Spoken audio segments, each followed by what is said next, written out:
Trying to scream like Corey is one of the most dangerous types of screams to attempt. In fact, when I was just getting started, I got footage of me trying to imitate him, and it ended up blowing my voice out for 2 weeks, and I got scared.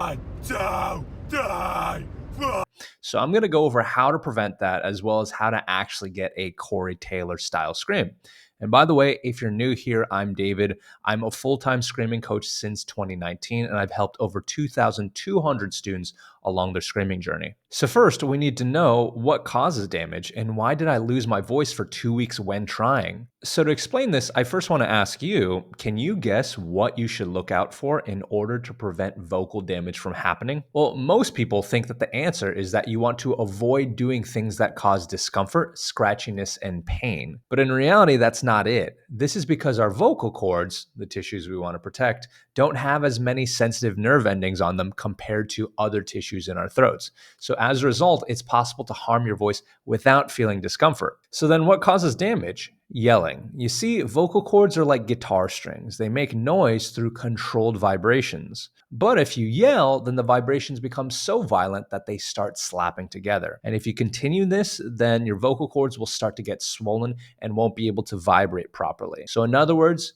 don't yell. Now, when it comes to Corey's voice, he's known for having a very yelly sound. This is why things are confusing, because people often get carried away trying to yell their way to get to Corey's sound. So how do we prevent this type of damage yet still get a fairly yelly sound? In order to answer this, I need to explain more about his scream and how to do it. How does he get his bass distortion? Okay, so the bass scream that he is known for is called a false chord scream, a scream that involves flapping your vestibular folds to get a sound like this. Now, what makes things difficult is getting proper false chord screaming distortion. You see, when I was learning, most of the sources I learned from told me to do a deep sigh to get the initial distortion. And although I did get some distortion, it was never enough and I would always run out of air. Now, the tricky part about this tone is that I was in a scenario called the golden handcuff scenario. So in other words, I was in a situation where this technique led me to get a scream that sounded kind of cool, but it kept me imprisoned in that technique for about 4 years. I'd always think, oh, maybe if I just kept at it, it would finally get a little better and the sound would improve and I would have more endurance. But it never got better. And I want to save you from this technique that almost sounds good, but never quite gets you there. So how do you properly do false chord distortion? Well, the first thing you need to know is what not to do. A lot of people think of false chord screams as being low, and implicitly they think that because it is a low scream, it should be placed low in the throat. But when you place it low in the throat, that's when you run out of air and it's not as distorted as you want. So first off, I want you to try and aim for the vibrations to be higher in the mask, so to speak. One way of many different ways to unlock this distortion is to make a buzz noise and try to get it to sound as nasal as possible.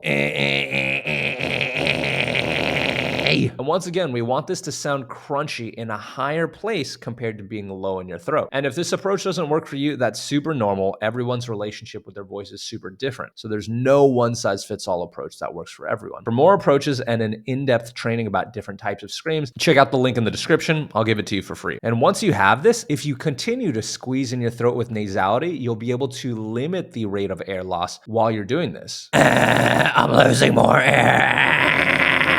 Less air. And as you continue to compress more and more, you'll even start to get some additional distortion on top of your false chord distortion, known as fry distortion. And once you can do all that, then you have the first step down, getting his bass distortion. This next step will make it sound like a roar. How to add more depth to the tone. Now in this next step, we're gonna go from here to here. So in order to do this, I want you to place your hand on your throat and I want you to yawn or act like you're yawning. Do you feel and maybe even see how your throat moves downward?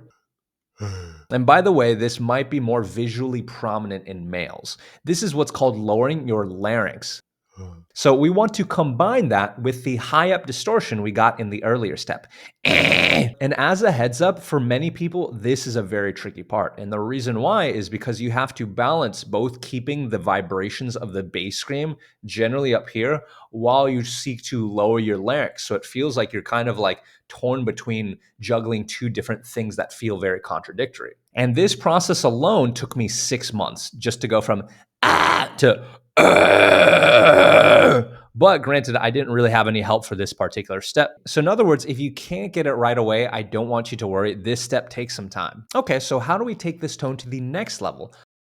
I want you to use the ah and vowels. And I want you to open your mouth very wide. Oh. And if you do that right, then that will take your scream from this to this. Now, Corey kind of goes in and out of that vowel shape, to be honest, but a lot of the iconic screams that stand out to me are when he's using these vowel shapes. Instead of like Okay, now the next step is the most risky, yet it has the biggest payoff when you do this right. How to add rage to the sound. So Corey, to put it lightly, is known for having a particularly enraged sound. And he does this by adding voice to it.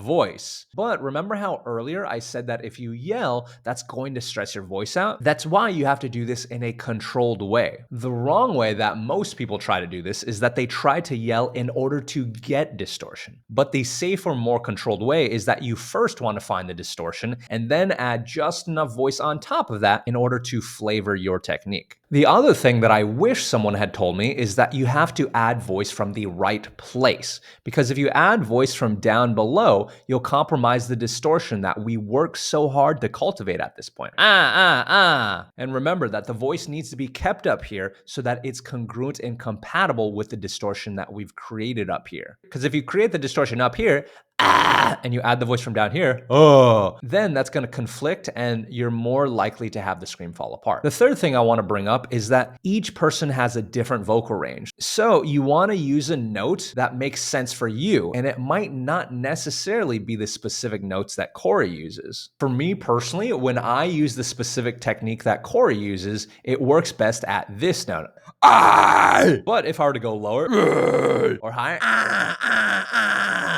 it wouldn't quite have that same feeling of strength behind it. And as a side note, when I change my technique from a false chord scream to a lower place chest fry, I can get it more in a specific range in a way that I like. So there are different tools that you can use to get different sounds. And as a reminder, if you want to go more in depth about some of these other types of screams, or even go deeper into the scream we're going over in this video, click the link in the description to check out a free training that goes over that stuff. Okay, so now you know about how to apply Corey Taylor's scream to your voice. Check out this video to see how to get a Chester Bennington sound.